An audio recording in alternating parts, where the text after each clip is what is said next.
Did you know Formula One has a world champion who won his title while lying in his grave? Jochen Rindt was dominating the 1970 season.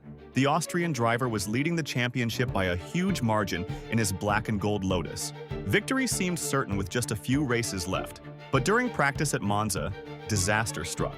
Rindt's car hit the barriers at 140 miles per hour after his front wing failed. He looked conscious at first, but throat injuries claimed his life. The season continued without him. Drivers now raced against a dead man's points total. His teammates kept using his car setup out of respect. Nobody could catch his lead. In December, something surreal happened.